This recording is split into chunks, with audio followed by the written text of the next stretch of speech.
പറയോ? നമ്മൾ കേൾക്കാത്തത് നമ്മുടെ പട്ടി കേട്ടെന്ന് വരും. പട്ടിക്ക് അബോധിക കഴിവുണ്ട് എന്ന് പറയാൻ പറ്റുമോ? അത് ആപേക്ഷിക കൈബെന്നും യഥാർത്ഥ കൈബെന്നും ഒക്കെ പറഞ്ഞ് ഉസ്മാൻ ഡോക്ടർ പുസ്തകത്തിൽ പണ്ടേ നമ്മൾ പഠിപ്പിച്ചിട്ടുണ്ട്. അപ്പൊ നെല്ലിക്കുത്ത് ഇസ്മായിൽ മുസ്ലിയാരുടെ വാദത്തിലേക്ക്, അബ്ദുൽ ഹമീദ് ഫൈസി അമ്പലക്കടവിന്റെ വാദത്തിലേക്ക് ഇപ്പൊ പോയിട്ടുള്ളത് ആരാണ് എന്ന് നിങ്ങൾ ചിന്തിച്ചാൽ മതി. അപ്പൊ മുജാഹിദുകൾ മാറ്റി പറഞ്ഞിട്ടില്ല. മുജാഹിദുകളിൽ ഒരു കോക്കസ് പുതിയത് മാറ്റി പറഞ്ഞു. ഇപ്പൊ മാറ്റിപ്പറയുന്ന പുരാണത്തെ കുറിച്ച് എന്താണ്? സിഹർ പലിക്കൂലെന്നാ പണ്ട് പറഞ്ഞത്, ഇപ്പൊ പറയുന്നു പലിക്കും. മന്ത്രമില്ലാന്നാ മുമ്പ് പറഞ്ഞത്, ഇപ്പൊ പറഞ്ഞു മന്ത്രമുണ്ട്. ജിന്ന് ബാധിക്കൂലെന്നാ മുമ്പ് പറഞ്ഞത്, ഇപ്പൊ പറഞ്ഞ ജിന്ന് ബാധിക്കും എന്നൊക്കെ പറഞ്ഞിട്ട് മുജാഹിദുകൾ മതത്തെ മാറ്റിമറിക്കുന്നവരാണ്, കാലത്തിനൊത്ത് മാറ്റിപ്പറയുന്നവരാണ് എന്ന് സ്ഥാപിക്കാൻ ചില ആളുകൾ ശ്രമിക്കുന്നുണ്ട്. നിങ്ങൾക്കറിയോ, സിഹർ പലിക്കൂല എന്ന് മുജാഹിദുകൾ ഔദ്യോഗികമായി എവിടെ എഴുതിയിട്ടില്ല. കേരള നദ്വത്തുൽ മുജാഹിദീൻ, കേരള ജമിയത്തുൽ എഴുതിയിട്ടില്ല. അബ്ദുസ്സലാം സലഫി എവിടെയെങ്കിലും എഴുതിയിട്ടുണ്ടാകും, അതുപോലെ ചില ആളുകൾ എഴുതിയിട്ടുണ്ടാകും. കേരള നദ്വത്തുൽ മുജാഹിദീൻ പ്രസിദ്ധീകരിച്ച അമാനി മൗലവിയും അലവി മൗലവിയും എഴുതി KM മൗലവി പരിശോധിച്ച നമ്മുടെ ഖുർആൻ പരിഭാഷ, ഞാനൊക്കെ ജനിക്കണിനും 1960 ആദ്യത്തിൽ ഇറങ്ങിയതാണ്. അതിലെന്താ ഉള്ളതെന്ന് അറിയങ്ങള്? വമിൻ ശർരി നഫ്ഫാഥാതി ഫിൽ ഉഖദ്, കെട്ടുകളിൽ മന്ത്രിച്ചൂതുന്നവരെ കെടുതിയിൽ നിന്നും എന്ന് വളരെ വ്യക്തമായി ആ ആയത്തിൽ പറഞ്ഞിട്ടുണ്ട്. അതിന് പറയുന്നത് കേട്ടോളൂ, സിഹിറിന് യാഥാർത്ഥ്യമില്ല, ഗുണമായോ ദോഷമായോ ഉള്ള എന്തെങ്കിലും ഫലമുണ്ടാക്കുന്ന തരത്തിൽ ഒരു സിഹിറുമില്ല, കേവലം മനുഷ്യരെ പകിട്ടാക്കുന്ന ചില ചെപ്പിടി വിദ്യകൾക്ക് മാത്രമുള്ള പേരാണ് സിഹിർ എന്നിങ്ങനെ ചില അഭിപ്രായങ്ങൾ മുമ്പും ഇപ്പോഴുമുണ്ട്. മുഅ്തസില വിഭാഗക്കാരിൽ നിന്നാണ് ഇതിന്റെ ഉത്ഭവം. അപ്പൊ സിഹിർ വലിക്കൂല എന്ന വാദം അഹ്ലുസുന്നത്തിന്റെ മാർഗത്തും വ്യതിചലിച്ചു പോയ മുഅ്തസിലത്തിന്റെ വാദമാണെന്ന് 1960-കളിൽ തന്നെ കേരള മുസ്ലിമീങ്ങളെ പഠിപ്പിച്ചവരാണ് യഥാർത്ഥത്തിൽ നമ്മൾ. അതൊരിക്കലും തന്നെ നമ്മൾ അങ്ങനെ പറഞ്ഞിട്ടില്ല. മാത്രല്ല, KM മൗലവിയുടെ ഫത്വ പുസ്തകത്തിൽ KM മൗലവി വളരെ വ്യക്തമായി തന്നെ ഈ കാര്യം പറഞ്ഞിട്ടുണ്ട്.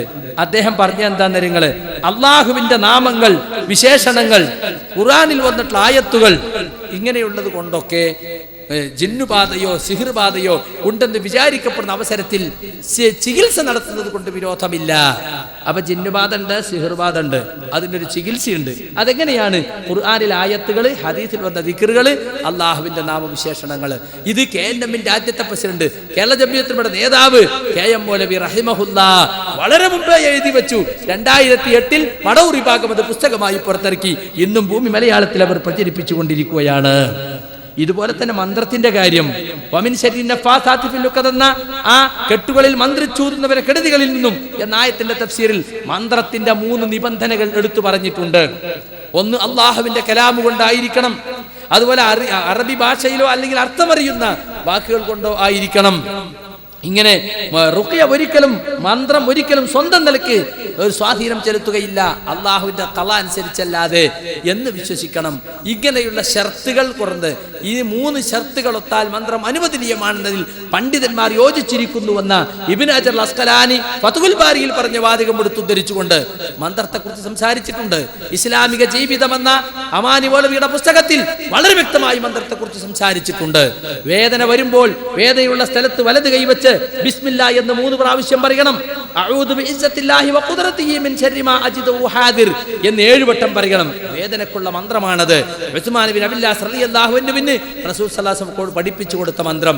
ഹസനും ഹുസൈനയും മടിയിൽ ഇരുത്തിക്കൊണ്ട് കണ്ണേറ് ബാധിക്കാതിരിക്കാൻ, പിശാചിന്റെയും ജന്തുക്കളുടെയും ഉപദ്രവം ഏൽക്കാതിരിക്കാൻ പുണ്യ റസൂൽ സല്ലല്ലാഹു അലൈഹി വസല്ലം മന്ത്രിച്ചിട്ടുണ്ട്. അത് ബുഖാരിയുള്ള ഹദീസാണ്. കണ്ണേറി എന്ന ഹദീസിനൊപ്പം അതും നമ്മുടെ ഖുർആൻ പരിഭാഷയിൽ എടുത്തു കൊടുത്തിട്ടുണ്ട്. അള്ളാഹുവിന്റെ സമ്പൂർണ്ണ വചനങ്ങൾ കൊണ്ട് നിങ്ങൾ രണ്ടുപേർക്കും വേണ്ടി ഞാൻ അഭയം ചോദിക്കുന്നു. മിൻ കുല്ലി ശൈത്വാനിൻ വഹമ്മ, എല്ലാ പിശാചുക്കളിൽ നിന്നും ജന്തുക്കളിൽ നിന്നും, വമിൻ കുല്ലി ഐനിൻ ലാമ്മ, എല്ലാ ദുഷ്ട കണ്ണുകളിൽ നിന്നും. കണ്ടോ, വളരെ വ്യക്തമായി എഴുതിയതല്ലേ അത്? ഹസനും ഹുസൈനും വേണ്ടി പ്രാർത്ഥിച്ചിരുന്നെന്ന് മാത്രമല്ല, ഇബ്രാഹിം നബി അലൈഹി സ്വലാത്തു വസ്സലാം ഇസ്മായിൽ നബിക്കും ഇസ്ഹാഖ് നബിക്കും വേണ്ടി ഇതുപോലെ മന്ത്രിച്ചിരുന്നുവെന്നും ആ കൂട്ടത്തിൽ എടുത്തു പറഞ്ഞിട്ടുണ്ട്. അപ്പൊ മുജാഹിദുകൾ മന്ത്രത്തെ പണ്ടേ എതിർത്തു എന്നുള്ളത് ശരിയല്ല. മന്ത്രവാദത്തെ എതിർത്തിട്ടുണ്ട്. ഇസ്മിന്റെ പണി, തൽസമാത്ത് എന്നൊക്കെ പറയുന്ന മന്ത്രവിദ്യകളെ എതിർത്തിട്ടുണ്ട്. അറബി മാന്ത്രികം എന്ന പേരിൽ ഇന്ന് പറയുന്ന അങ്ങനെയുള്ള മന്ത്രപ്പണികളെ, മന്ത്ര ബിസിനസ്സുകളെ, കച്ചവട മന്ത്രങ്ങളെ ഞങ്ങൾ എതിർത്തിട്ടുണ്ട്. ശിർക്കിയായ മന്ത്രങ്ങളെ എതിർത്തിട്ടുണ്ട്. എന്നാൽ ലാ ബഅസ ബിർറുഖ മാ ലം യകുൻ ഫീഹി ശിർകുൻ, ജാഹിലിയ കാലത്ത് ഞങ്ങൾ മന്ത്രം നടത്താറുണ്ട്. എന്താണ് നബിയെ നിങ്ങൾ മന്ത്രത്തെക്കുറിച്ച് അഭിപ്രായപ്പെടുന്നു എന്ന് ചോദിച്ചപ്പോൾ ശിർക്കില്ലാത്ത മന്ത്രം കൊണ്ട് തെറ്റില്ല എന്ന് നബി സല്ലല്ലാഹു അലൈഹി വസല്ലം പഠിപ്പിച്ച ഹദീസ് അത് എടുത്തു കൊടുത്തിട്ടുണ്ട്. ഔഫ് ബിൻ മാലിക്കിന്റെ ഹദീസ് എടുത്തു കൊടുത്തിട്ടുണ്ട്. ഇതൊക്കെ കാണാതെ മുജാഹിദുകൾ പണ്ടേ മന്ത്രത്തിനെതിരാണെന്ന് ഏതോ ചില ആളുകൾ പറഞ്ഞതിനെ കുറിച്ച് ആളുകൾ തെറ്റിദ്ധരിച്ചതാണ്. ജിന്നുബാധ, ജിന്നു മനുഷ്യരത്തിൽ പ്രവേശിക്കും, അതുകൊണ്ട് രോഗമുണ്ടാകും, ജിന്നു മനുഷ്യനെ മറിച്ചു വീഴ്ത്തും.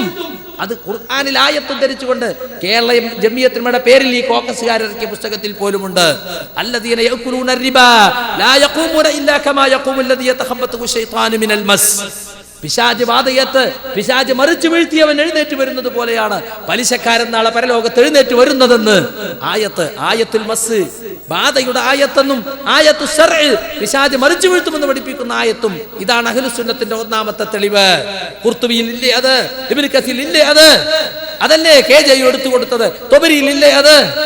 എന്നിട്ട് രണ്ടാമത്തെ തെളിവ് എന്താ? അതിന്റെ തെളിവ് അനീഫും മനസ്സും ഒക്കെ കെ.ജെ. കൊടുത്ത പ്രബന്ധത്തിൽ പോലുമുള്ള രണ്ടാമത്തെ തെളിവ് എന്താ? അശ്ശൈത്താനു യജ്രി മിനൽ ഇൻസാനി മജ്റദ്ദമി, മറ്റൊരു റിവായത്തിൽ മബ്ലഗദ്ദമി, രക്തം എത്തുന്നിടത്തൊക്കെ ശൈത്താൻ എത്തും, രക്തം നടക്കുന്നിടത്തൊക്കെ ശൈത്താൻ ശരീരത്തിൽ പ്രവേശിച്ച് നടക്കാൻ ശൈത്താൻ സാധിക്കും എന്ന ഹദീസ്. അതുപോലെ തന്നെ ഉസ്മാൻ ബിൻ അബ്ദുല്ലാഹ് റളിയല്ലാഹു അൻഹു തായിഫിലെ ഗവർണറായിരുന്നു. ഗവർണർ എന്ന് പറഞ്ഞാൽ വെറും ഭരണാധികാരി മാത്രമല്ല, അവിടുത്തെ ദാഇ അദ്ദേഹമാണ്, അവിടുത്തെ മുഫ്തി അദ്ദേഹമാണ്, അവിടുത്തെ ഖത്തീബ് അദ്ദേഹമാണ്, അവിടുത്തെ ഇമാം അദ്ദേഹമാണ്. അങ്ങനെയുള്ള ഉസ്മാൻ ബിൻ റളിയല്ലാഹു അൻഹുവിന് നമസ്കരിക്കാൻ എത്രയാണെന്ന് തിരിയുന്നില്ല, എന്തോ രൂപങ്ങൾ വരുന്നത് പോലെ തോന്നുന്നു. റസൂലുള്ളാഹിന്റെ അടുത്ത് വന്നു, അത് ശൈത്താനാണെന്ന് പറഞ്ഞു, അടുത്തിരിക്കാൻ പറഞ്ഞു. വായ വളർന്നിട്ട് ഉഖ്റുജ് അദുവല്ലാ, അല്ലാഹുവിന്റെ ശത്രു പുറത്തു പോയെന്ന് പറഞ്ഞ് നനവ് കലർത്തിക്കൊണ്ട് ഊതി. അബ്ദുറഹ്മാൻ സൽഫിയുടെ തുപ്പീന, അങ്ങനെ ആ വാക്കിന് തന്നെ അർത്ഥമല്ല. തഫല എന്ന് പറയുന്നത് റുഖിയയിൽ ഉപയോഗിക്കുമ്പോ നനവ് കലർത്തി ഊതലാണ്. നഫത്തും തഫലും ഊത്താണ്. നഫത്ത് എന്ന് പറഞ്ഞാൽ കുറച്ച് ഉമിനീരുണ്ടാകുള്ളൂ, തഫൽ എന്ന് പറഞ്ഞാൽ കുറച്ചുകൂടി അധികം ഉമിനീരുണ്ടാകും. റുഖിയ പറഞ്ഞ ഉടനെയുള്ള റുഖിയയുമായി കലർന്ന ഉമിനീര്, അതേ അതിന്റെ അർത്ഥമുള്ളൂ.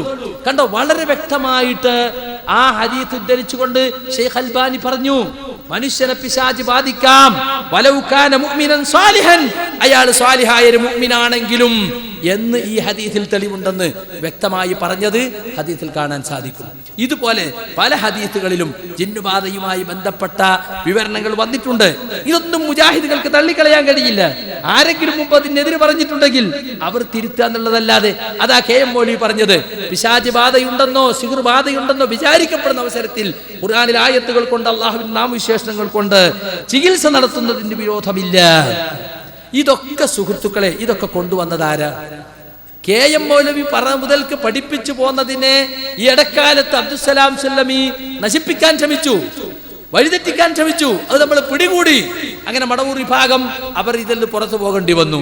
അവരെ സംബന്ധിച്ചിടത്തോളം അവർ ഇന്നും ആവർത്തിച്ചു പറയുന്ന കാര്യം തന്നെ കെ.എം. മൗലവിക്ക് തെറ്റുപറ്റിയെന്ന. ഇപ്പൊ നാസർ സുല്ലമി പറഞ്ഞതാ കെ.എം. മൗലവിക്ക് തെറ്റുപറ്റിയതാണ്.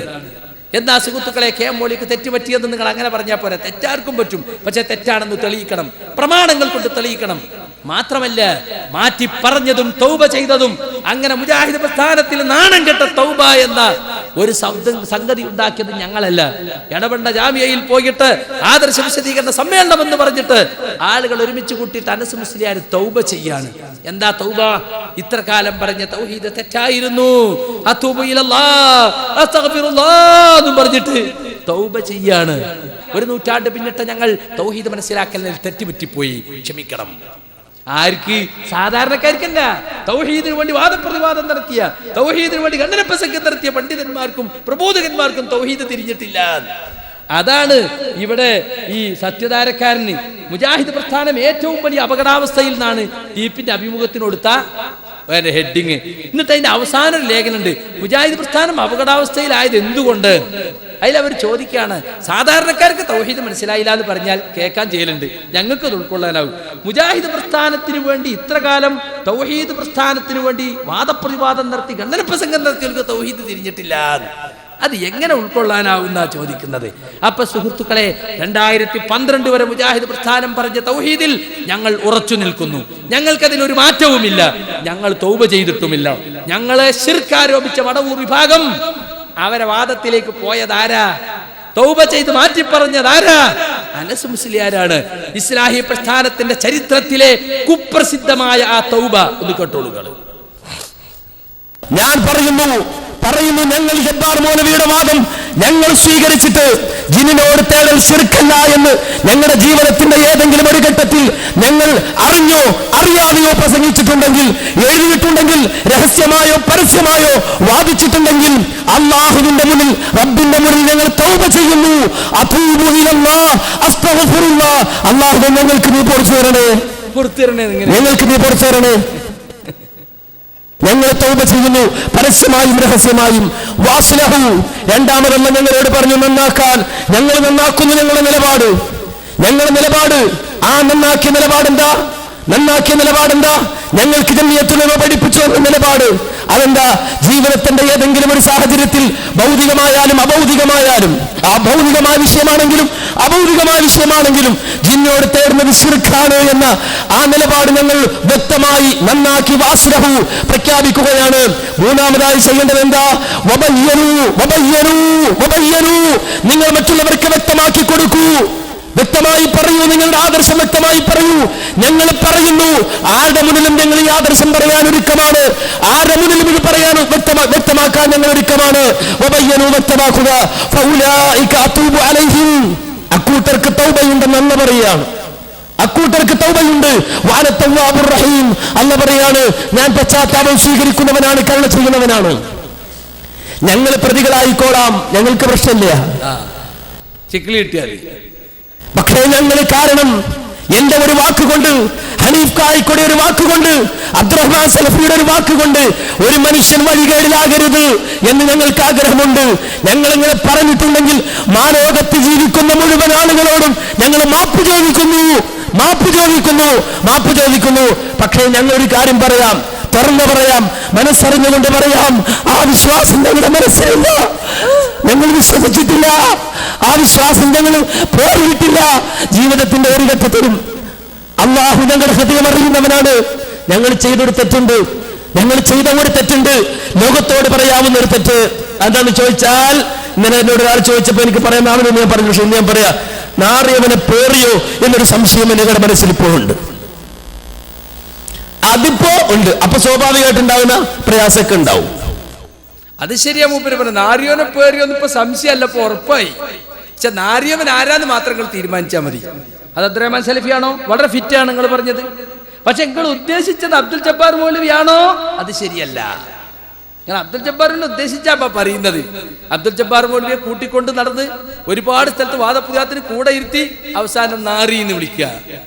കണ്ടോ? നാരിയവനെ പേറി എന്ന് പറയാ. തൗബയിലാണ് ദേ.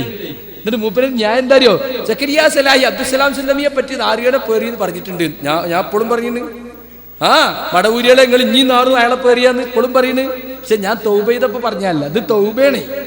തൗബ എന്ന് പറയുമ്പോ ഒരു ഇബാദത്തല്ലേ, അല്ലേ? തെറ്റ് ബോധ്യപ്പെട്ടിട്ട് രഹസ്യമായിട്ട് പരസ്യമായിട്ട് അള്ളാഹിനോടും നാട്ടുകാരോടും ഒക്കെ വിളിച്ചു പറയല്ലേ, അതിന്റെ അടിയിൽ ഒരു തെറി. ആദ്യത്തെ നുണയാണ് എന്ത്? ജിന്നുകളോട് തേടൽ ശിർക്കല്ല എന്ന ജബ്ബാർ മൗലവിയുടെ വാദം. അങ്ങനെ വാദം തന്നെ ജബ്ബാർ മൗലവിക്കില്ല. ജിന്നുകളോട് തേടൽ സഹായം തേടൽ ശിർക്കല്ല എന്നൊരു വാദം ജബ്ബാർ മൗലവിക്കില്ല. അപ്പൊ ആദ്യം ഒരു നുണ, അവസാനം ഒരു തെറി. ഇതാ തൗബ. കേട്ടില്ലെങ്കിൽ ഞങ്ങൾ ആ വിശ്വാസം പേറിയിട്ടില്ല ജീവിതത്തിലൊരു കാലത്തും. അപ്പോ ശിർക്കല്ല എന്ന് പറയാ. മനസ്സിലെന്താ? ശിർക്കാണ്. അപ്പോ ടീപ്പിന്റെ അതേ കോലം. ടീപ്പി നേരത്തെ പറഞ്ഞില്ലേ, എന്നോട് ആ ചോദ്യം ബാധകല്ല. നോക്കി നിങ്ങൾ, അങ്ങനെ ഒരു പ്രസ്ഥാനത്തിന്റെ ആദർശം മാറ്റണമെങ്കിൽ എന്റെ വാക്കുകൊണ്ടോ അബ്ദുറഹ്മാൻ സലഫിയുടെ വാക്കുകൊണ്ടോ അതുപോലെ ഹനീഫ് കായിക്കോടെ വാക്കുകൊണ്ടോ ഇതൊക്കെ ഇയാളെ ഏറ്റെടുക്കുക. ഇതിനാ കുംഭസാരം എന്ന് പറയാ, അച്ചായന്റെ കുംഭസാരം അല്ലേ? എല്ലാവരും മറ്റുള്ളവരെ കുറ്റങ്ങൾ ഏറ്റെടുത്തിട്ട് അതിനുവേണ്ടി കുംഭസരിക്കുക. എന്താ മൂന്നാളും മാത്രം അവിടെ ഇസ്ലാഹി പ്രസ്ഥാനത്തിലുള്ളൂ? വേറെ ആരുമില്ലേ? വേറുള്ളവരൊക്കെ പറഞ്ഞൊക്കെ ഇനി മുണുങ്ങാൻ പറ്റുമോ? എന്താ ഈ പറയുന്നത്? അപ്പൊ എന്റെ വാക്കുകൊണ്ട് അബ്ദുറഹ്മാൻ സലഫിയുടെ വാക്കുകൊണ്ട് എന്നാ അബ്ദുറഹ്മാൻ സലഫി തൗബ ചെയ്തോ? ഇബൻ ജാക്കി വെച്ചാ പൊന്തുവല്ല, ഇത് പൊട്ടനല്ലേ? അനീബ തൗബ ചെയ്തോ? അനീബ തൗബ ചെയ്തില്ല, തൗബ ചെയ്യൂല. ഓൽക്കറിയാം ക്ലിപ്പായി വരുന്ന്. ഇബനെ ജാക്കി വെച്ച് പൊന്തിച്ച് 2000 നോട്ടുണ്ട സംഗതി അറിയില്ലോ. അങ്ങനെ കൊണ്ടുപോയി തൗബ ചെയ്യിച്ച. എന്നിട്ട് ക്ലിപ്പ് ഇവരിറക്കിയ CD, അത് ഞങ്ങൾ ഇറക്കിയതല്ല, ഞങ്ങൾ ഇതാ തൗബ ചെയ്തിരിക്കുന്നേന്നും പറഞ്ഞിട്ട്. യഥാർത്ഥത്തിൽ ഈ മലക്കം മറിച്ചിന്റെ ഒക്കെ കാരണം എന്താന്ന് ഇപ്പൊ പുറത്തു വന്നു. ഇപ്പൊ ഐക്യപ്പെട്ടത്തെ കുറിച്ച് ചർച്ച നടക്കുന്നുണ്ടല്ലോ. മടവൂർ വിഭാഗവും അതുപോലെ തന്നെ ഈ കോക്കസും യോജിക്കണം എന്ന്. ആര് പറഞ്ഞു? ഹുസൈൻ മടവൂര് പറഞ്ഞു. മക്കത്തിരുന്നപ്പോ മൂപ്പർക്ക് ഒരു തോന്നല്, മൂപ്പര് ലേഖനം എഴുതി. അതിനാലപ്പോ കോക്കസിലാകെ പ്രശ്നമായി. അങ്ങനെ കഴിഞ്ഞ ഒരു സെക്രട്ടേറിയറ്റ് കേറ്റമ്മിന്റെ യോഗത്തിൽ നിന്ന് അബ്ദുറഹ്മാൻ സലഫി ഇറങ്ങിപ്പോയി എന്നാ പറഞ്ഞത്. അപ്പോ PK അമ്മേനെ വിളിച്ചിട്ട് ഒരാൾ ചോദിച്ചു, അല്ലെങ്കിൽ അബ്ദുറഹ്മാൻ സലഫി ഇറങ്ങിപ്പോയി എന്ന് കേട്ടല്ലേ, എന്താ ഇപ്പൊ പ്രശ്നം? അയാൾ ഗ്രൂപ്പ് മീറ്റിംഗ് നടത്തിയെന്ന് മഞ്ചേരിയിൽ നിന്നും കേൾക്കുന്നുണ്ട്, അതിനെപ്പറ്റി എന്താണ്? അങ്ങനെ പറഞ്ഞു വന്നിട്ട് അനസിനെ പറ്റിയൊക്കെ ചോദിച്ചു. അവര് പിന്നെ അവരുടെ ജീവിത മാർഗല്ലേ, കല്യാണത്തിന്റെ ചെമ്പുമാരി കേട്ടോ. അപ്പൊ PK അഹമ്മദ് സാഹിബിനെ ഒരാൾ വിളിച്ചിട്ട് സംസാരിച്ച ആ കാര്യം നിങ്ങൾ നല്ലോണം ശ്രദ്ധിച്ച് കേൾക്കണം, എന്നാലേ മനസ്സിലാകുള്ളൂ. അതൊന്ന് വെച്ചു കൊടുക്കുമോനെ, ഇത് കേൾക്കട്ടെ. ഹലോ, അസ്സലാമു അലൈക്കും വറഹ്മത്തുള്ളാഹി വബറകാതുഹു. വലൈക്കും സലാം. എന്തൊക്കെയും വിളിച്ച ഒന്നുമില്ല. ഇന്നലെ ഇവിടെ നമ്മുടെ മഞ്ചേരിയില് അബ്ദുറഹ്മാൻ സലഫിന്റെ നേതൃത്വത്തിൽ ഒരു യോഗം നടന്നിട്ടുണ്ട്. കരിവള്ളി മുഹമ്മദ് മൗലവി പങ്കെടുത്തിട്ടില്ല, AP അബ്ദുൽ ഖാദർ മൗലവി പങ്കെടുത്തിട്ടില്ല. നമ്മളിപ്പോ ഈ ഐക്യത്തിന് എതിരായിട്ടുള്ള ഒരു യോഗം എന്നാണ് മനസ്സിലാക്കാൻ കഴിഞ്ഞിട്ടുള്ളത്. കേന്ദ്രത്തിന്റെ എന്താ ഭാരവാഹിയാ? അതന്നെ എവിടെ എന്താ ഭാരവാഹിത്വം? ഭാരവാഹിത്വം തന്നെ കേന്ദ്രത്തിന്റെ നമ്മൾ ഭാരവാഹിത്വം സ്ഥാനമാനങ്ങളൊന്നുമില്ല, ഒരു പ്രവർത്തകൻ, എളിയ പ്രവർത്തകൻ മാത്രം. ഞാൻ പറയുന്നത് ഇതാണ്. ഇന്നലെ ഒരു മഞ്ചേരി മീറ്റിംഗ് എങ്ങനായാലും അള്ളാന്റെ തൗഫീഖോട് കൂടി ഒന്നിച്ചു പോകണം എന്ന് ആഗ്രഹിക്കുന്ന ഒരു വ്യക്തിയാണ് നമ്മളൊക്കെ. Very good, very good. അതിന് മുൻകൈ എടുത്ത് പ്രവർത്തിക്കുന്ന ഒരു വ്യക്തിയാണ് നിങ്ങളും. തീർച്ചയായിട്ടും. പക്ഷെ സെക്രട്ടേറിയറ്റിൽ അടക്കം ഞാനിപ്പോ ഞാൻ എവിടെയും വിളിക്കാണ്ട് ഇപ്പൊ ഈ ഐക്യത്തിന് വേണ്ടിയിട്ടുള്ള ക്ഷമ ഇപ്പൊ തന്നെ ബാബുശേട്ടനെ വിളിച്ചു. ബാബുശേട്ടൻ അതൊക്കെ പേടിയാ ബാബുശേട്ടൻ. നമ്മൾ എന്ത് പേടിക്കാനാ, എന്താ മഞ്ചേരിയിൽ എന്താ നടന്നത്? മഞ്ചേരിയിൽ ഒരു ഗ്രൂപ്പ് മീറ്റിംഗ് പോലെ ഒരു മീറ്റിംഗ് അബ്ദുറഹ്മാൻ സലഫിന്റെ നേതൃത്വത്തിൽ നടന്നിട്ടുണ്ട്. ഇന്നലെ ളുഹർ മുതൽ രാത്രി വരെ ആ മീറ്റിംഗ് നടന്നിട്ടുണ്ട് മഞ്ചേരിയില്, ഇസ്ലാഹി ക്യാമ്പസില്. ഏത് ക്യാമ്പസിൽ? ഇസ്ലാഹി ക്യാമ്പസ്. ഇസ്ലാഹി ക്യാമ്പസിൽ. പക്ഷെ പിന്നെ 2-3 ദിവസം മുന്നേ, കുറച്ച് ദിവസം മുന്നേ അബ്ദുറഹ്മാൻ സലഫ് സെക്രട്ടേറിയറ്റിന് ഇറങ്ങിപ്പോയി എന്നൊക്കെ പറഞ്ഞ്. ഉറപ്പ്. ഇറങ്ങിപ്പോയി ഭയങ്കരമായിട്ട് ഇറങ്ങിപ്പോയി. അത് AP പറഞ്ഞു എന്റെ അയാൾക്ക് ഇത് ഒന്നിക്കണം എന്ന് പറഞ്ഞപ്പോ ഇയാൾക്ക് പോണ അരിശം കൊണ്ടാണ് എന്തൊന്നും വല്ലാണ്ട് മോശമായിട്ട് പറഞ്ഞിട്ട് ഇനി വരാൻ പോകുന്ന KNM എല്ലാ ആളെയും വന്നപ്പോ കേരള നവ മതമൂരികളായിട്ട് വരാൻ പോവാണ് ഈ സംഘടന. എന്നിട്ട് പറയാനാണ് നിങ്ങളെ ജിന്ന് വിഷയത്തിൽ ഈ AP ഇപ്പം പറയുന്ന ആളൊന്നും മിണ്ടിയിട്ടില്ല, ഇപ്പോഴാണോ നിങ്ങള് ഒന്നിക്കണം എന്ന് പറയുന്നത്? ഇങ്ങനെ പറഞ്ഞിട്ട് ഒറ്റ ഇറങ്ങിപ്പോകും ഭയങ്കരമായിട്ട്. കുറെ എന്നെ ചീത്ത പറഞ്ഞു. ഞാനാണ് എന്തിന് നമ്മൾ ഇതിനെ വെച്ചുകൊണ്ടിരിക്കണം നിങ്ങൾ പറയും? എന്തിന് ഇയാളെ എന്തുകൊണ്ട് നമ്മൾ വെച്ചുകൊണ്ടിരിക്കണേ? അതെ, എന്താണ് ഇയാള് താങ്ങിയിട്ട് കുറെ ആൾക്കാരുണ്ടാ, എന്ത് ദാർഢ്യാണ് ഇയാള്. 100%. അനസൊക്കെ അദ്ദേഹത്തിന് പിന്നാലെ. അനസല്ല പിന്നെ ഇയാളെ വേറെ മൂലനല്ലേ, ഒരു ജീവിക്കുന്നോണ്ടിത്തോണ്ടല്ലേ. ഇതിന്റെ ഒറ്റ കാരണത്താലാവട്ടെ ഈ സംഘടന. എന്തുകൊണ്ടാണ് അനസു ഹനീഫി മാറ്റി പറഞ്ഞെന്നുള്ളത് മനസ്സിലായില്ലേ? അത് ഞാൻ പറഞ്ഞല്ല, PK അഹമ്മദ് സാഹിബ് പറയണം. ഒരു ജീവിക്കണത് എന്തുകൊണ്ടല്ലേ? ഇങ്ങോട്ട് മാറും തന്നെ ഇങ്ങോട്ടും മാറും. റിയാസുലാഹിനൊക്കെ പുറത്താക്കാനും കാരണം ഇയാളെ ഒറ്റ കാരണം കൊണ്ടാവും. ഈ ജനങ്ങൾക്ക് ബോധ്യപ്പെട്ടോളും. ഗ്രൂപ്പ് യോഗം ചേർന്നിട്ട് എന്താണ് അധികം ആൾക്കാരുണ്ടോ? കുറെ ആൾക്കാരുണ്ട് എന്നാണ് ഞാൻ കേട്ടത്. ഞാൻ അതിന് നിജസ്ഥിതി അറിയാൻ വേണ്ടിട്ട് നിങ്ങൾക്ക് വിളിച്ചതാണ്. അറിഞ്ഞിട്ടൊന്ന് വിളിക്കും. ശനിയാഴ്ച നമുക്ക് എക്സിക്യൂട്ടീവ് ഉണ്ട്, അത് പറയാലോ. അതിന്റെ റെക്കോർഡ് ഒന്ന് തന്നാൽ തൽക്കാലം എന്താണ് അതിന്റെ ശരിക്കും ഒന്ന് വെറുതെ പറഞ്ഞിട്ട് കാര്യമില്ല. മീറ്റിംഗ് നടന്നിട്ടുണ്ട്, ഗ്രൂപ്പ് മീറ്റിംഗ് നടന്നിട്ടുണ്ട്. AP കരിവള്ളിയും പങ്കെടുത്തിട്ടില്ല. AP കരിവള്ളിയും പങ്കെടുക്കൂല, ഉറപ്പായിട്ട് പങ്കെടുക്കൂല. അതന്നെ, കാരണം ഇതിന്റെ മലപ്പുറം വെസ്റ്റിന്റെ ഈസ്റ്റിന്റെ ഉത്തരവാദിത്തപ്പെട്ട സ്ഥാനങ്ങളിലുള്ളതാണ് AP കരിവള്ളി. അല്ല അതേ എനിക്ക് അവിടെ ഒരു 2 ആൾക്കാരുണ്ട്. നമുക്ക് ഇയാളുണ്ട്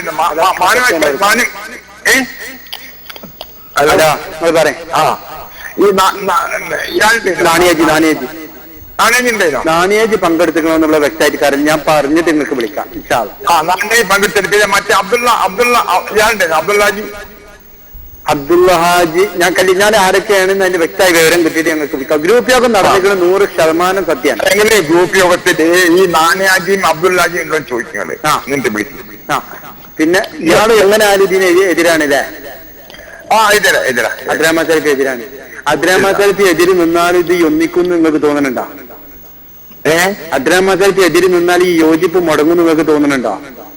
അതെല്ലാം നമ്മൾ അള്ളാഹ് എന്താ കണക്കാക്കേണ്ടി വരും. അതേനെ ഇയാള് തടസ്സം നിന്നാലും നമ്മളിത് മുടക്കം വരുത്തില്ല. അതല്ല അള്ളാഹ് എന്താ അത് നമുക്ക് അങ്ങനാണോ? നമ്മൾ അങ്ങനെ ഒരു വ്യക്തിയിലാണോ നമ്മൾ കേന്ദ്രം നടക്കുന്നത്? അല്ല, അതാണ് നമ്മൾ മനസ്സിലാക്കേണ്ടത്. അതാണ് നമ്മൾ മനസ്സിലാക്കി. ഈ ചിന്ത എല്ലാവർക്കും ഉണ്ടായാലും നമ്മൾ നല്ല രൂപത്തിൽ മുന്നോട്ട് പോകും. ഒരു വ്യക്തിനെ കേന്ദ്രീകരിച്ചാൽ എന്താ ജോലി? എന്താ ജോലി? ഞാനിവിടെ ഒരു കടയിലാണ്. കടയിൽ എന്താ പണി? കടയിൽ ഞാൻ ഒരു റെഡിമേഡ് കടയിൽ റെഡിമേഡ് കട. നിങ്ങളുടെ പേര് മുഹമ്മദ് റാഫി? അയ്യോ അപ്പൊ എപ്പോഴും മറക്കൂല. റാഫിന്റെ ആ പേര് മൊത്തം ഇൻഷാ അല്ലാ. നിങ്ങൾ ഈ നമ്പർ നിങ്ങളുടെ നമ്പർ എന്താ? ഈ നമ്പർ തിരിച്ചു വിളിച്ചാൽ അങ്ങനെ കിട്ടുമോ? ഇൻഷാ അല്ലാ. അപ്പൊ നിങ്ങൾ അന്വേഷിച്ചിട്ട് ഈ അബ്ദുല്ലാജി താനാജൻ ഉണ്ടെന്ന് നോക്കിയിട്ട് എന്നെ പിടിക്കും. എന്നെ പിടിക്കും. ഇപ്പം തന്നെ വിളിക്കണം. ഞാൻ തിരൂര് ഞാൻ നിക്കാന് പോയിക്കൊണ്ടിരിക്കുക. ഇൻഷാ അല്ലാ ഞാൻ വിളിക്കാം. ഓക്കെ. മൂപ്പര് നിക്കാഹ് കഴിഞ്ഞ് വരട്ടെ. മൂപ്പരപ്പൊ നിക്കാഹിന് കാർമികത്വം വയ്ക്കുന്ന ആള്. പക്ഷെ ആ തിരൂര് പോണ നിക്കാഹല്ല കേട്ടോ, മടവൂരിസം നവമടവൂരിസം തമ്മിലുള്ള നിക്കാഹ്. മനസ്സിലായില്ലേ? അതിപ്പോ നിക്കാഹ് ഏതാണ്ട് കഴിഞ്ഞു, സംബന്ധം കഴിഞ്ഞു, താഴെ തലങ്ങളിലൊക്കെ യോജിച്ചു കഴിഞ്ഞു. നിക്കാഹ് കഴിഞ്ഞ് കൂട്ടിക്കൊണ്ടലിന് മുമ്പ് തന്നെ മതിലിയാടൽ തുടങ്ങിയെന്നാ കേട്ടത്. ഞാൻ നേരത്തെ പറഞ്ഞല്ലോ, വല്ലാത്ത സംഗമങ്ങൾ പലയിടത്തും രഹസ്യമായി സംഗമിക്കുന്നുണ്ട് എന്നാണ്. കൂട്ടിക്കൊണ്ടലിന് മുമ്പ് തന്നെ എങ്ങനെ സംഗമിക്കണോ? ഏതായാലും ഇരിക്കട്ടെ. ഇതാണിപ്പോ പി.കെ. അഹമ്മദ് സാഹിബ് നിങ്ങൾ പുറത്താക്കുവോ? സംഘടനാ രഹസ്യങ്ങളൊക്കെ പുറത്തു വിട്ടില്ലേ? നിങ്ങളെന്താ പുറത്താക്കാത്ത ആളെ? നൂർഷിയും അതുപോലെ അബ്ദുറഹ്മാൻ സലഫിയും അവരുടെ കൂട്ടത്തിൽ കോക്കസുമാണ് ഇപ്പോ ഇതിനെതിരെ നിൽക്കുന്നത്. അവർ സ്വന്തം മീറ്റിംഗ് വിളിക്കാൻ തുടങ്ങി. ഗ്രൂപ്പ് മീറ്റിങ്ങുകൾ തുടങ്ങിക്കഴിഞ്ഞു. മഞ്ചേരി നടന്നു, ഇനിയിപ്പതാ തിരൂർക്കാട് വാവാസ് ഓഡിറ്റോറിയത്തിൽ നടക്കാൻ പോവുകയാണ്. എന്താ? സംഘടനയിൽ മേൽക്കൈ ഞങ്ങൾക്കാണെന്ന് വരുത്താൻ വേണ്ടി. അപ്പൊ എ.പി.യും ഡി.പി.യും വെറുതിരിക്കോ? അവരെന്ത് ചെയ്യുന്നുണ്ട്? ജില്ലാ കമ്മിറ്റികളെ കൊണ്ട് പ്രമേയം പാസ്സാക്കിക്കാണ് ഐക്യം വേണമെന്ന് പറഞ്ഞിട്ട്. ഞങ്ങളെ സംബന്ധിച്ചിടത്തോളം ഞങ്ങൾക്ക് പറയാനുള്ളത് നിങ്ങൾ ഐക്യപ്പെടുകയാണ് വേണ്ടത്. കാരണം രണ്ടു കൂട്ടരി ആദർശം ഒന്നാണ്. ഇനി എന്തിനാ വെറുതെ വേറിട്ട് നിൽക്കണത്? ഇനി വേറിട്ട് നിൽക്കുന്നതിൽ ഒരർത്ഥമല്ല. ആദർശ പൊരുത്തമുള്ളവർ യോജിക്കുക തന്നെ വേണം. ഇനിയുണ്ട് ക്ലിപ്പ് ഞങ്ങളെയൊക്കെ. തൽക്കാലം ഒന്ന് സാമ്പിളിന് ഇട്ടതാ. പല ജാതി ക്ലിപ്പ് ഞങ്ങളെയൊക്കെ ഉണ്ട്. മനസ്സിലായില്ലേ? അപ്പൊ സുഹൃത്തുക്കളെ, ഒരു കൊല്ലം തികഞ്ഞിട്ടില്ല. സക്കരിയ സലാഹിനെ പുറത്താക്കിയിട്ട് ഒരു കൊല്ലം തികയുമ്പോഴേക്ക് പാളയത്തിൽ പട തുടങ്ങി. എന്താ പ്രശ്നം? ഐക്യം അല്ലേ? തഹസബുഹും ജമീഅ വഖുലൂബുഹും ശത്താ എന്ന് ജൂതന്മാരെ പറ്റി പറഞ്ഞില്ലേ? കൂടി ഇങ്ങനെ നടക്കുന്നുണ്ട ഒക്കെ ഐക്യത്തിലാന്ന വിചാരം. ഹൃദയങ്ങൾ വ്യത്യസ്തമാണ്. ആദർശപ്പൊരുത്തമുള്ളവർ എന്തിനാ അങ്ങനെ ഹൃദയം പകർന്ന് നിൽക്കുന്നത്? യോജിക്കല്ലേ വേണ്ടത്? ആദർശപരമായ അഭിപ്രായ വ്യത്യാസം ഉണ്ടാ ഇല്ല എന്നിപ്പോ നിങ്ങൾ തെളിയിച്ചു കഴിഞ്ഞു. സംഘടനാപരമായ കസാല പ്രശ്നമാണ് ഇപ്പൊ നിങ്ങൾക്കുള്ളത്. മനസ്സിലായില്ലേ? കസാല പോകുമോ? മടവൂരും കൂട്ടരും കിട്ടു വന്നാ പിന്നെ നൂർഷക്കും അബ്ദുറഹ്മാൻ സലഫിയും ഒക്കെ ഈ കസാല ഇവിടെ നിലനിർത്താൻ കഴിയുമല്ലേ? എ.പി.യും സി.പി.യും മടവൂരും പിന്നെ അപ്പുറത്ത് പറപ്പൂരും ഒക്കെ പാടെ കൂടിയിട്ട് ഇപ്പൊ നമ്മളെ കസാല പൊയ്പോകുക റബ്ബേ എന്നാണ് ഉള്ളിലുള്ള പേടി. ആ പേടിയാണ് ഇവർക്കിപ്പോ എന്താ ബേജാറ്. പഠിച്ചോനെ റബ്ബേ ഓലും കൊണ്ട് വന്നാലെന്താണ്? അല്ലാതെ ആദർശത്തിന്റെ പേരിലുള്ള പേടി ഓൽക്കില്ല. ആദർശം ഒന്നാണെന്ന് അവർ പ്രഖ്യാപിച്ച് കഴിഞ്ഞിട്ടുണ്ട്. അതുകൊണ്ട് സുഹൃത്തുക്കളെ, പി.കെ. അഹമ്മദ് സാഹിബിന്റെ ആ ഫോൺ ക്ലിപ്പുകളെ കേൾപ്പിച്ചത് എവിടെയാണ് പോലെ നിൽക്കുന്നത് എന്നുള്ള പൾസ് നിങ്ങൾക്ക് മനസ്സിലാക്കാൻ വേണ്ടിയാണ്. ഐക്യ ചർച്ച എവിടെ എത്തിയെന്ന് ഞങ്ങളോട് പലരും ചോദിക്കുന്നുണ്ട്. ഞങ്ങളതിൽ കക്ഷികളല്ല. ഞങ്ങളായിട്ട് ഐക്യപ്പെടുന്ന വർത്താനം തന്നെ ഇവിടെ സംസാരിച്ചിട്ടില്ല. ഞങ്ങൾ പഴയ മുജാഹിദ് പ്രസ്ഥാനത്തിന്റെ ആദർശവുമായിട്ട് മുന്നോട്ട് പോയിക്കൊണ്ടിരിക്കുകയാണ്. ഞങ്ങൾക്ക് എമ്പാടും ഇവിടെ പണിയുണ്ട്. ഈ പ്രസ്ഥാനത്തിന് മുമ്പേ എടുക്കാനുള്ള തൗഹീദിന്റെ പണി, ശിർക്ക് ബിദ്അത്തുകൾക്കെതിരെയുള്ള പോരാട്ടം, അത് ഞങ്ങൾ മുന്നോട്ട് തന്നെ കൊണ്ടുപോകും. യാതൊരു പ്രശ്നമായിരിക്കതില്ല. പിന്നെ ഞങ്ങളെക്കുറിച്ച് പറയാനുള്ള എന്താണെന്നറിയോ? അന്ധവിശ്വാസം തിരിച്ചു കൊണ്ടുവരുന്നു എന്നാ ഞങ്ങളെ പറ്റിയുള്ള ആരോപണമാണ്. അന്ധവിശ്വാസം തിരിച്ചു കൊണ്ടുവരുമോ? ഏതാണ് അന്ധവിശ്വാസം? അന്ധവിശ്വാസത്തിന് നിങ്ങൾ കൊടുക്കുന്ന ഡെഫിനിഷൻ എന്താ? അത് ഞങ്ങൾക്ക് അറിയണം. ഇപ്പോ നമ്മുടെയൊക്കെ കൂടെ ഒരു കരീൻ എന്ന് പറഞ്ഞ കരീൻ എന്താ? ഒരു മലക്കിൽപ്പെട്ട ഒരു കൂട്ടുകാരനും ജിന്നിൽപ്പെട്ട ഒരു കൂട്ടുകാരനും ഞമ്മക്കുണ്ട് എന്നാ. അത് പറഞ്ഞ ചിലക്ക് അന്ധവിശ്വാസമാണ്. ഇവിടെ ജിന്നുണ്ട് എന്ന് പറഞ്ഞാൽ തന്നെ ചിലർക്ക് അന്ധവിശ്വാസമാണ്. കണ്ണേറുണ്ട് എന്ന് പറഞ്ഞാൽ ചിലർക്ക് അന്ധവിശ്വാസമാണ്. അവസാന കാലത്ത് ദജ്ജാൽ വരുന്നുണ്ടാ ചിലർക്ക് അന്ധവിശ്വാസമാണ്. സിറാത്ത് പാലുണ്ട് എന്ന് പറഞ്ഞാൽ അന്ധവിശ്വാസമാണ്. ഇതൊക്കെ നിങ്ങൾക്ക് അന്ധവിശ്വാസമാണോ? എന്താണ് നിങ്ങൾ അന്ധവിശ്വാസത്തിന്റെ നിർവചനം? ഞങ്ങളെ സംബന്ധിച്ചിടത്തോളം അന്ധവിശ്വാസം എന്ന് പറഞ്ഞാൽ ഖുർആനിന്റെയും സുന്നത്തിന്റെയും പിൻബലമില്ലാത്ത വിശ്വാസം എന്നാണ് അർത്ഥം. അങ്ങനത്തെ വല്ലതും ഞങ്ങൾ പ്രചരിപ്പിക്കുന്നുണ്ടോ? സ്വഹീഹായ ഹദീസിന്റെ പിൻബലമില്ലാത്ത, വിശുദ്ധ ഖുർആന്റെ പിൻബലമില്ലാത്ത വല്ലതും ഞങ്ങൾ ഇവിടെ പ്രചരിപ്പിക്കുന്നുണ്ടോ? ഇപ്പൊ ജിന്നുബാധയുണ്ട്, സിഹിർബാധ ഉണ്ട്, അത് ഖുർആൻ കൊണ്ട് ഹദീസ് കൊണ്ട് തെളിഞ്ഞതാണ്. കണ്ണേറ് യാഥാർത്ഥ്യമാണ്, തെളിഞ്ഞതാണ്. പ്രമാണങ്ങൾ കൊണ്ട് തെളിഞ്ഞതിനെ ഒന്നും അന്ധവിശ്വാസമായി കാണാൻ ഒരാൾക്കും പറ്റൂല. ഇപ്പൊ വരെന്താ അറിയോ, മടവൂരികൾ പറഞ്ഞ ജിന്നുബാധ ഇല്ല, സിഹിർബാധ ഇല്ല. ഈ കോക്കസ് പറയുന്നു ജിന്നുബാധ ഉണ്ട്, സിഹിർബാധ ഉണ്ട്. പക്ഷെ ഈ കാലത്തെ നമുക്ക് തിരിച്ചറിയ ഒരു മാർഗമല്ല. വഹയുള്ള നബി ഉണ്ടെങ്കിൽ മാത്രമേ തിരിച്ചറിയാൻ. ഇപ്പൊ നബി ഉണ്ടോ? ഇല്ല.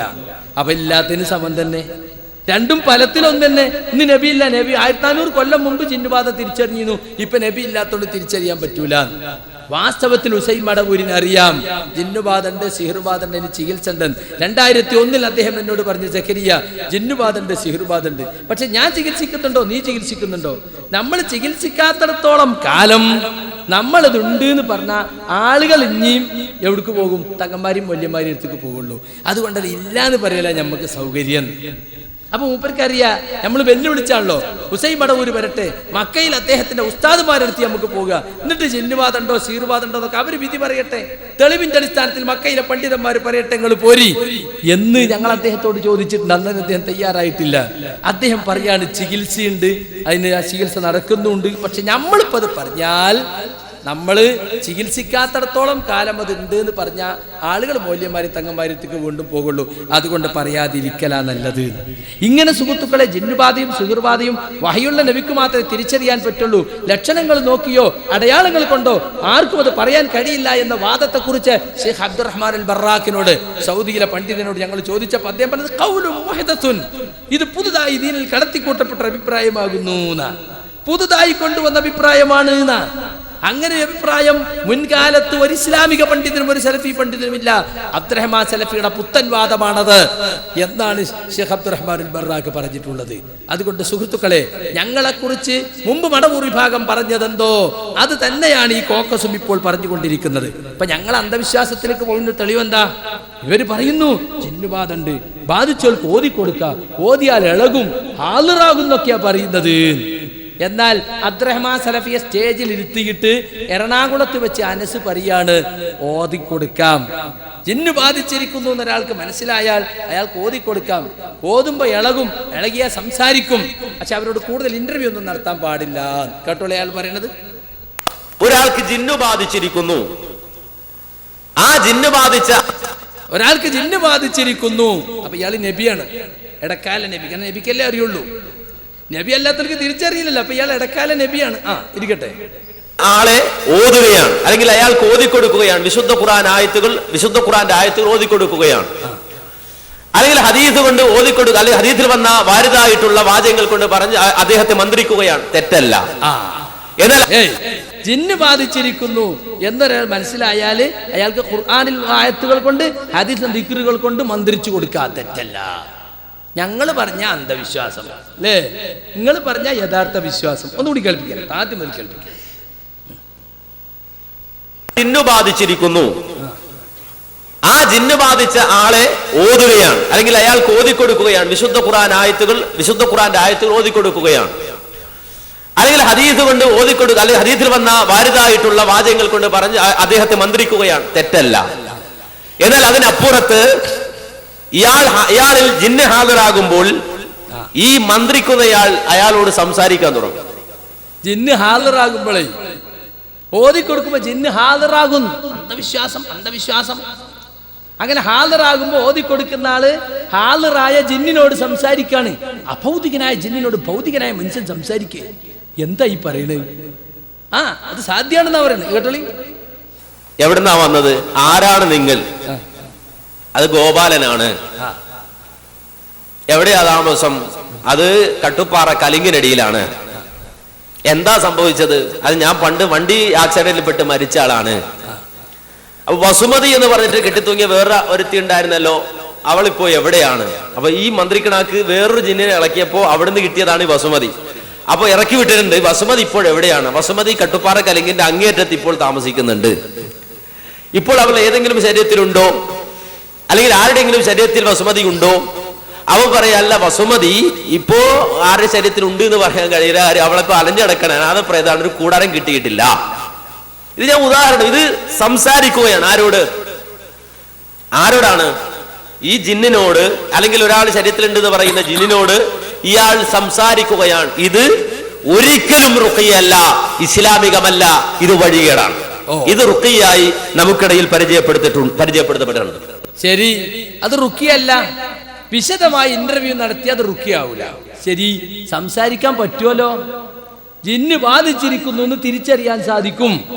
അങ്ങനെ തിരിച്ചറിഞ്ഞാൽ നമുക്ക് ഓതിക്കൊടുക്കാം. ഓതിക്കൊടുക്കുമ്പോൾ ജിന്ന് ഹാജറാകും.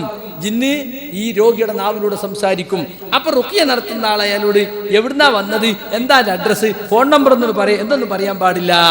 അങ്ങനെ പറഞ്ഞാൽ റുഖിയാവില്ല. ശരി, ജിന്ന് സംസാരിക്കോ? സംസാരിച്ചാൽ നമ്മൾ കേൾക്കോ? സംസാരിച്ച് നമ്മൾ ഉത്തരം പറയാൻ പറ്റുമോ? മനുഷ്യന്റെ സംസാരം കേട്ട് ഉത്തരം ചെയ്യാൻ കഴിയുന്ന അദൃശ്യ ശക്തികളായി ജിന്നുകളായി വേറെയും ഉണ്ടെന്ന് അരുമ്പയിൽ 250 മനുഷ്യന്റെ ശബ്ദം കേട്ട് പ്രതികരിക്കാൻ പറ്റിയ അദൃശ്യ ശക്തികളായ ജിന്നുകളുണ്ട് എന്ന് പറഞ്ഞാൽ തന്നെ ഇസ്ലാം എന്ന് പുറത്താന്നാണ്. ഇപ്പൊ ഇയാളിപ്പോ ഇസ്ലാമിൽ അകത്തോ പുറത്തോ? അപ്പൊ സുഹൃത്തുക്കളെ, ജിന്നുബാധുണ്ട്, ഓതിയ ഹാജറാകും, ഒന്നും കുഴപ്പമില്ല. അതൊക്കെ മന്ത്രിക്കുന്നതിന്റെ ഭാഗമാണ്. പക്ഷെ വിശദമായി ഇന്റർവ്യൂ നടത്താൻ പാടില്ല. പിന്നെ എന്തേ പാടുള്ളൂ? അത് ഉഖ്റുജ് അതുപോലാതെ മാത്രമേ പറയാൻ പാടുള്ളൂ, വേറൊന്നും പറയാൻ പാടില്ല. അത് കേട്ടോളി, അബ്ദുറഹ്മാൻ സലഫി പറയുന്നത്, അന്ന കസീറൻ മിമ്മൻ ഉബ്തുലു ബിഹാദിഹിൽ മിഹ്നതി ഹും മിനൽ ഗാഫിലീന അൻ ഹാദിഹിൽ ഹഖീഖ. അതുകൊണ്ട് ഈ കാര്യം ശ്രദ്ധിക്കണം, ഗൗനിക്കേണ്ട വിഷയമാണിത്. ഞാൻ മനസ്സിലാക്കിയിരുന്നത് ഈ ജിന്നിറക്കുന്ന പ്രവർത്തനത്തിൽ ഏർപ്പെടുന്ന മിക്ക ആളുകളും ഈ വസ്തുത മനസ്സിലാക്കാത്തവരാണ്, അശ്രദ്ധരാണവർ. അതുകൊണ്ട് ഞാൻ അവരെ ഉപദേശിക്കുന്നു, ഫഅൻസഹുഹും ഇൻ ഇസ്തമറു ഫീ മിഹ്നതിഹിം അല്ലാ യസീദു ഫീ മുഖാതബതിഹിം അലാ ഖൗലി നബി സ്വല്ലല്ലാഹു അലൈഹി വസല്ലം ഉഖ്റുജ് അദുവല്ലാഹ് മുദക്കിറൻ ലഹും ബിഖൗലിഹി തആല ഫൽയഹ്ദരിൽ ലദീന യുഖാലിഫൂന അൻ അംരിഹി അൻ തുസീബഹും ഫിത്നത്തുൻ ഔ യുസീബഹും അദാബുൻ അലീം വല്ലാഹുൽ മുസ്തആൻ വലാ ഹൗല വലാ ഖുവത ഇല്ലാ ബില്ലാഹ്. അവര് ചെയ്യുകയാണെങ്കിൽ ഈ ഒരു വാക്ക് മാത്രമേ അവർ പറയാവൂ, ഉഖ്റുജ് അദുവല്ലാഹ്. അത് നബിന്റെ മുഅ്ജിസാത്തിൽപ്പെട്ടതാണ് ആ സംഭവങ്ങൾ എന്ന് ഇബ്നു അബീ ശൈബ പറഞ്ഞതും അതേപോലെ തന്നെ അൽബാനി തന്നെ നേരത്തെ ഉദ്ധരിച്ചതും ഞാൻ വായിച്ചു കേൾപ്പിച്ചു. ഇനി ഈ സംഭവത്തിന്റെ അടിസ്ഥാനത്തിൽ ഒരാൾ ജിന്നിനോട് പറയുകയാണെങ്കിൽ തന്നെ നബി പറഞ്ഞ അത്രേ പറയാവൂ, ഉഖ്റുജ് അദുവല്ലാഹ്. നബി പറഞ്ഞതിന് മുഴുവൻ ആൾക്ക് പറയാൻ പാടില്ല. വാന റസൂലുള്ളാഹ് എന്നും കൂടി നബി പറഞ്ഞല്ലോ, ഇയാളെ റസൂലല്ല. അപ്പൊ പറയുകയാണെങ്കിൽ ഉഖ്റുജ് അദുവല്ലാഹ് എന്നല്ലാതെ അതിന്റെ അപ്പുറത്തേക്ക് മസ്മുക മസ്മുക്കി മുതസവ്വിജത്തുൻ അൻതി അനസറാനിയത്തിൻ അൻതി മാദിയാനതുകി ഐനത. അങ്ങനെ ഇന്റർവ്യൂ നടത്താനൊന്നും പാടില്ല. അപ്പൊ എന്ത് കിട്ടി? ജിന്നിറക്കുക നല്ലൊരു പണി ഉണ്ട് എന്ന് കിട്ടി. മനസ്സിലായില്ലേ? ഇപ്പൊ നിങ്ങൾ കൂടാൻ പോണ സംബന്ധക്കാരോ ജിന്ന് കേറും തന്നെ വിശ്വസിക്കാത്തോല. ജിന്ന് കേറുന്ന വിശ്വസിച്ചാൽ ഇറക്കണ പ്രശ്നമുള്ളൂ, ഇറങ്ങിയില്ലെങ്കിലല്ലേ ഇറക്കണ പ്രശ്നമുള്ളൂ. ജിന്നിറക്കുന്ന പ്രവൃത്തിയിൽ ഏർപ്പെട്ട ആളുകൾക്ക് മൂപ്പര് ഉപദേശം കൊടുക്കുകയാണ്. ഷെയ്ഖ് അൽബാനിയുടെ ഉപദേശം എന്താണ്? നിങ്ങൾ ആ ജോലിയിൽ തന്നെ നിങ്ങൾ തുടരുകയാണെങ്കിൽ നിങ്ങൾ കൂടുതൽ അവരോട് സംസാരിക്കരുത്. ഉഖ്റുജ് അദുവല്ലാഹ്, അള്ളാന്റെ ശത്രു പുറത്തു പോ എന്ന് മാത്രമേ പറയാൻ പാടുള്ളൂ. അഭൗതികനായ ജിന്നിനോട് സംസാരിക്കാൻ പാടില്ല. സംസാരിച്ചാൽ തന്നെ ശിർക്കല്ലേ? ഇറങ്ങിപ്പോന്ന് പറഞ്ഞാൽ തന്നെ ശിർക്കായില്ലേ?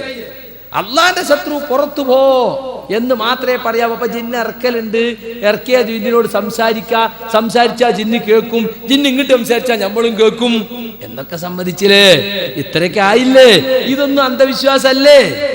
എന്നിട്ട് പിന്നെ പറയും നബിന്റെ മുഅ്ജിസത്താണത് എന്ന് പിന്നെ ഇബ്നു അബീ ശൈബ പറഞ്ഞിട്ട് കളവ് പറഞ്ഞാണത്. ഇബ്നു അബീ ശൈബ പറഞ്ഞത് ആ സംഭവങ്ങൾ 3 എടുത്തിട്ട് ഇത് റസൂലുള്ളാഹിന്റെ മുഅ്ജിസാത്തിൽ പെട്ടാണെന്ന് പറഞ്ഞിട്ടുണ്ട്. അതിന്റെ അർത്ഥം നബിക്ക് മാത്രം ചെയ്യാവുന്നത് എന്ന അർത്ഥത്തിലല്ല. നബി അല്ലാത്തവരും ജിന്നുബാധയുള്ളവരെ ചികിത്സിക്കും അല്ലെ? ഇപ്പൊ ഈ പറഞ്ഞത് നബിനോട് പറഞ്ഞതാ. ഇനിസ്തമറു ഫീ മിഹ്നതിഹിം, അവർ അവരെ ജോലിയിൽ തുടരുകയാണെങ്കിൽ എന്ന് പറഞ്ഞത് നബിമാരോട് പറഞ്ഞതാ. ഇന്നത്തെ ആളുകളോട് പറഞ്ഞല്ലേ? അപ്പൊ നബി അല്ലാത്തവർക്കും തിരിച്ചറിയും, നബി അല്ലാത്തവർക്കും ജിന്നിറക്കാം, സംസാരിക്കാം എന്നല്ലേ അതിന്റെ അർത്ഥം? എന്തൊരു വൈരുദ്ധ്യാന്ന് ആലോചിച്ച് നോക്കൂ. നുണ പറഞ്ഞ എങ്ങനെ ഉണ്ടാകും? നുണ പറഞ്ഞെങ്ങനെ ഉണ്ടാകും? അപ്പൊ അത്രയെങ്കിലും പറയാമെന്നിടത്ത് അവരെത്തിയിട്ടുണ്ട്. പിന്നെ ചികിത്സിക്കാൻ ആളെ അയച്ചുന. അനസ് മുസ്ലിയാർ തന്നെ സുബൈർ ഡോക്ടറെ കൂട്ടിക്കൊണ്ടുവന്നിട്ട് തന്റെ കുടുംബത്തിൽപ്പെട്ട ആളെ ചികിത്സിച്ചിട്ടുണ്ട്. അബ്ദുസലാം മോഹൻ സുബൈർ ഡോക്ടറെ കൂട്ടിക്കൊണ്ടുവന്നിട്ട് തന്റെ കുടുംബത്തിൽപ്പെട്ട ആളെയും അതുപോലെ തന്നെ തന്റെ നാട്ടുകാരെയും ചികിത്സിച്ചിട്ടുണ്ട്. ഇസ്ഹാഖ് അലി കല്ലിക്കണ്ടി ഹജ്ജിന് പോയപ്പോ അവിടെ വെച്ചൊരു പെണ്ണിന് പിന്നെ ബാധയുണ്ടായിട്ട് ഓതിക്കൊടുത്തിട്ടുണ്ട്. അപ്പൊ പെണ്ണിന്റെ നാവിലൂടെ ജിന്ന് സംസാരിച്ചപ്പോ ഇറങ്ങിപ്പോ നമ്മ പോകൂല ഞാന് എന്ന് പറഞ്ഞപ്പോ ഇത് മസ് തന്നെയാണ്, ഇത് ബാധ തന്നെയാണ് എന്ന് പറഞ്ഞിട്ടുണ്ട് മക്കത്തുനിന്ന്. ഇതുവരെയും നിഷേധിച്ചിട്ടില്ല. നിഷേധിച്ച ആ പെണ്ണിന്റെ ഭർത്താവിനെ ഇവിടെ കൊണ്ടുവരും ഞങ്ങള്, സ്റ്റേജ് കയറ്റി പറയിപ്പിക്കും ഞങ്ങള്. മനസ്സിലായില്ലേ? അപ്പൊ അതുകൊണ്ട് സുഹൃത്തുക്കളെ, ഇവരൊക്കെ നമ്മക്കെതിൽ വലിയ അന്ധവിശ്വാസം ആരോപിക്കും, ഇവരതൊക്കെ ചെയ്യുകയും ചെയ്യും. സംബന്ധക്കാർക്ക് എന്തു പറയാനുണ്ട് എന്ന് ഞങ്ങൾക്ക് അറിയേണ്ടതുണ്ട്. പിന്നെ സുഹൃത്തുക്കളെ, നമ്മളെ കുറിച്ചുള്ള ആരോപണം ഒരു ദുർബല ഹദീസ് കൊണ്ടുവന്ന് ചർച്ചയ്ക്ക് വെച്ചു എന്നാണ്. നമ്മളൊരു ദുർബല ഹദീസുമ്പോ ഇവിടുന്ന് കൊണ്ടുവന്നിട്ടില്ല. സക്കരിയ സലാഹി ഒരു ദുർബല ഹദീസ് വലിച്ചുകൊണ്ടെന്നു ഞാനിങ്ങനെ നടന്നു പോകുമ്പോ കാലുമ തടഞ്ഞമായിട്ടുണ്ട്. ഈ ദുർബല ഹദീസ് ഖുറാഫികൾ കൊണ്ടുവന്നതാ. ഖുറാഫികൾ അല്ലാഹുവല്ലാത്ര വിളിച്ച് പ്രാർത്ഥിക്കാൻ തെളിവായിട്ട് വിജനമായ സ്ഥലത്തെത്തുമ്പോ യാ ഇബാദല്ലാഹ് അഈനൂനി അല്ലെങ്കിൽ അഗീസൂനി, അള്ളാന്റെ അടിമകളെ നിങ്ങളെ സഹായിക്കണേ എന്ന് ഉച്ചത്തിൽ വിളിച്ചു പറഞ്ഞാൽ നിങ്ങൾക്ക് സഹായം കിട്ടുമെന്ന ഹദീസ് നമ്മൾ പണ്ടേ പറഞ്ഞു. അത് ലഈഫാണ്.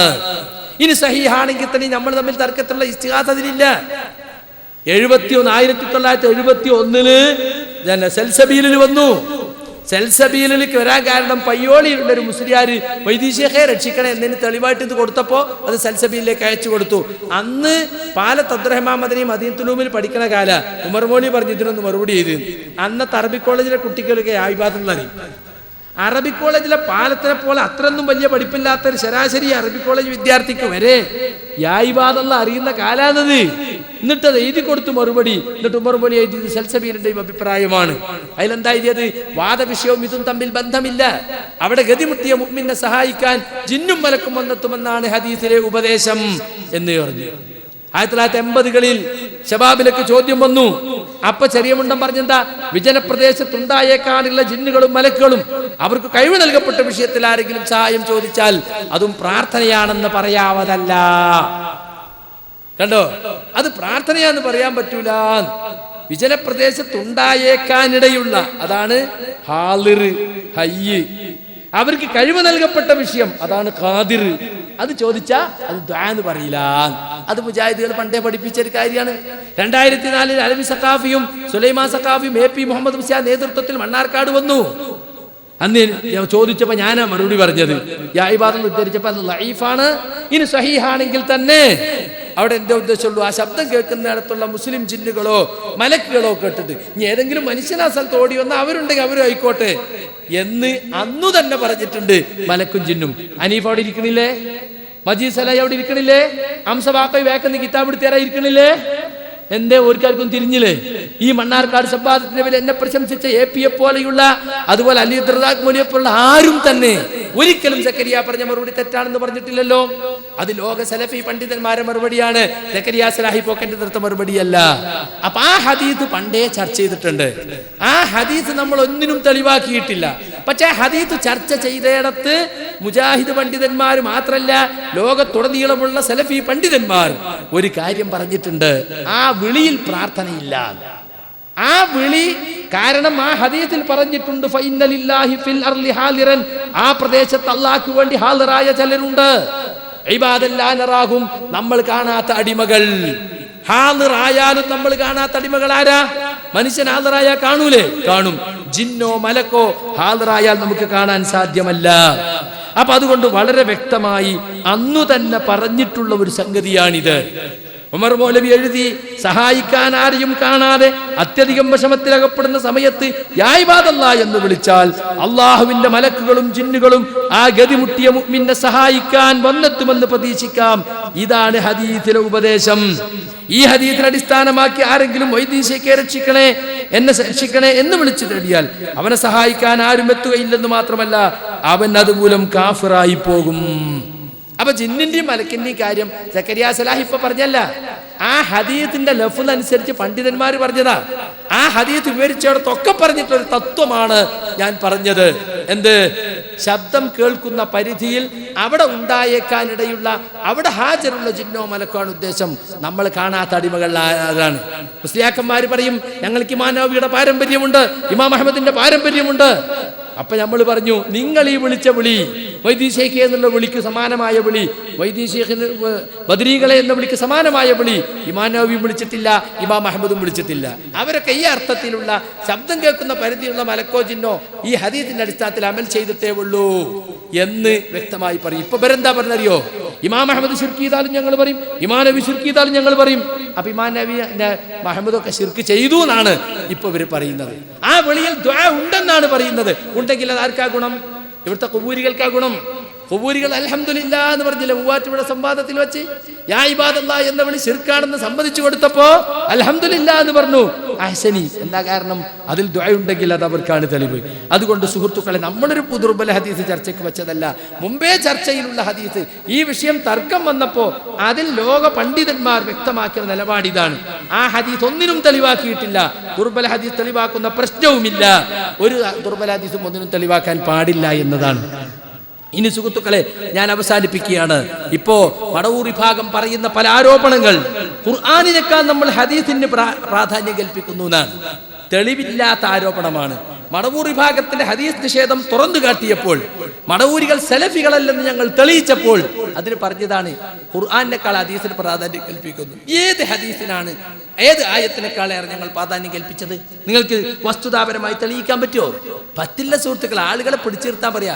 ഹദീസുകളോട് ഇവർക്ക് മതിപ്പും ബഹുമാനവുമില്ല.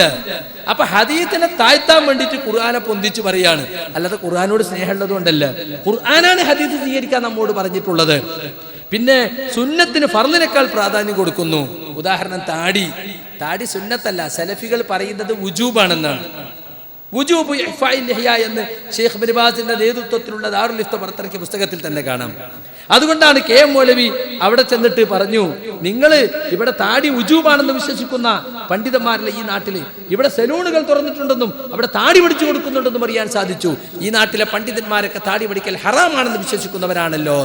അപ്പൊ താടി വളർത്തൽ വുജൂബും താടി വടിക്കൽ ഹറാമുമാണെന്നാണ് സലഫി പണ്ഡിതന്മാരുടെ നിലപാട്. അത് അങ്ങനെ തന്നെ പറയലാ ഞങ്ങൾ ചെയ്തിട്ടുള്ളൂ. ഞങ്ങൾ അതിനെ സുന്നത്തിന് ഫർദിനേക്കാൾ സ്ഥാനം നൽകിയിട്ടില്ല. പിന്നെ സഫ് നിൽക്കുന്ന കാര്യങ്ങൾ ആലോചിച്ച് നോക്കൂ. സഹാബികൾ പറയാണ്, വകാന അഹദുനാ യുൽജികു മൻകിബഹു ബിമൻകിബി സാഹിബിഹി വഖദമഹു ബിഖദമിഹി. ഞങ്ങളിൽ ഒരാൾ തന്റെ സഹോദരന്റെ കാൽപാദത്തോട് കാൽപാദത്തെ ഒട്ടിച്ചു വെക്കും, ചുമലിനോട് ചുമലിനെ ഒട്ടിച്ചു വെക്കും. അങ്ങനെയാ നിന്നിരുന്നത്. ഇന്ന് ഒരു മടവൂരിയോ നവമടവൂരിയോ എടുത്തിന് കാലെന്ന് വെച്ചാൽ കള്ളത്തിപ്പൈക്കളെ കറക്കാൻ തൊട്ട മാതിരിയാ. ഒറ്റ തട്ട കാല്, ഇങ്ങോട്ട് തട്ടെ ഇങ്ങോട്ട് തട്ടു. എന്തൊരു കഷ്ടാന്ന് ആലോചിച്ച് നോക്കി. റസൂലുള്ളാഹി സ്വല്ലല്ലാഹു അലൈഹി വസല്ലം പറയാണ്, സഫ്ഫു സുഫൂഫക്കും, നിങ്ങൾ സഫ് ശരിയാക്കണം. സഫ് ശരിയാക്കൽ നമസ്കാരത്തിന്റെ പൂർത്തീകരണത്തിൽപ്പെട്ടതാണ്. തറാസു, നിങ്ങൾ ഗ്യാപ്പ് അടച്ചു നിൽക്കണം. പിശാചിന് വേണ്ടി നിങ്ങൾ ഗ്യാപ്പ് വിട്ട് കളയരുത്. അങ്ങനെ കാൽപാദത്തോട് ഒട്ടിച്ചു വെക്കണം. സലാസുനെ പറയാണ്, എന്റെ വിരലുമ ചവിട്ടി. ഇയാൾ ഇങ്ങനെയൊക്കെ ഇങ്ങനെക്കുമ്പോ നമ്മളടുത്തുന്ന വിരലുമ ചവിട്ടൂലേ? വിരല് കിബിലൊക്കെ നേരെയാക്കണം. അപ്പോഴേ മറ്റവന്റെ പാതയിട്ട് ഒട്ടിച്ചു വെക്കാൻ പറ്റുള്ളൂ. വിരല് കിബിലൊക്കെ നേരെയാക്കി രണ്ടാളും അങ്ങനെ വെച്ചാൽ ഒട്ടിച്ചു വെക്കാൻ സാധിക്കും. സഫ് നിൽക്കുന്ന കാര്യത്തിൽ നബി സല്ലല്ലാഹു അലൈഹി വസല്ലം സഹാബത്തും കാണിച്ച കണിശതയാണ് ഞങ്ങൾക്കുള്ളത്. അതിന് നിങ്ങൾ തീവ്രത എന്ന് വിളിച്ചാലും കുഴപ്പമില്ല, എന്ത് വിളിച്ചാലും ഞങ്ങൾക്ക് കുഴപ്പമില്ല. ഞങ്ങൾ ഹദീസിനെ പിൻപറ്റുന്നവരാ. അതുപോലെ വസ്ത്രം നെരിയാണിക്ക് മീതെ വേണം, അല്ലേ? നമ്മളെ ഉലുവുണ്ടല്ലോ, ഉലുവ് എന്താ പറഞ്ഞ്? ഡോക്ടറേറ്റിന് എഞ്ചിനീയറിങ്ങിനൊക്കെ പഠിക്കണ കുട്ടികള് മേലെ നെരിയാണ്ട മീതെ 3/4 കട്ടിയാണ്. ഒലുവാണ്. എന്താ ഒലുവ് പറഞ്ഞ? അതിന്റെ അർത്ഥം കൂടി കോക്കസിന് അറിഞ്ഞൂടാ. അതിരുവിടലാണ്. അതിര് അറിയണമല്ല, അതിരുവിട്ട മനസ്സിലാകും. ഇവൻ അതിരറിയോ? നബി നിശ്ചയിച്ച അതിരെവിടെയാണ് ആദ്യം അറിയണ്ടേ? ഇസ്റത്തുൽ മുഅ്മിനി ഇലാ അൻസാഫി സാഖൈഹി. മുഅ്മിനിന്റെ മുഅ്മിനിന്റെ തുണിയുടെ അതിർത്തി, മുണ്ടിന്റെ അതിർത്തി, പാന്റിന്റെ അതിർത്തി കണങ്കാലിന്റെ മധ്യത്തിലാണ്. അവിടെ മുതൽ വലാ ഹർജ ഫീമാ ബൈനഹു വബൈനൽ കഅബൈൻ, അവിടെ മുതൽ നെരിയാണി വരെ കുഴപ്പമില്ല. അത് എക്സ്ക്യൂസ് ഉണ്ട് നമുക്ക്. അതിന്റെ താഴെ പോയാൽ അത് ഒഫൻസാണ്. കണ്ടോ? മാ അസ്ഫലൽ കഅബൈൻ ഫഹുവ ഫിന്നാർ. താഴെ പോയ നരകത്തിലാണ് നെരിയാണിന്റെ താഴെ വസ്ത്രം. അത് ഞങ്ങൾ അതിന്റെ കർശനം ഹദീസിൽ വന്നതുപോലെ ഞങ്ങൾ ജനങ്ങളോട് പറയുന്നു. നബി സല്ലല്ലാഹു അലൈഹി വസല്ലം നടന്നു പോകുന്ന ഇബ്നു ഉമർ റളിയല്ലാഹു അൻഹു വിളിച്ചു നിർത്തി, ഇർഫ ഇസാറക്, തുണി കയറ്റി എടുക്കാൻ പറഞ്ഞു. അദ്ദേഹം കയറ്റി കൊടുത്തു, ഇനിയും കയറ്റി കൊടുക്കുന്നു. അപ്പൊ കേട്ട് നിൽക്കുന്ന ഒരാൾ ചോദിച്ചു എത്ര അത് കയറ്റുണ്ട്, ഇലാ നിസ്ഫി സാഖ്, കണങ്കാൽ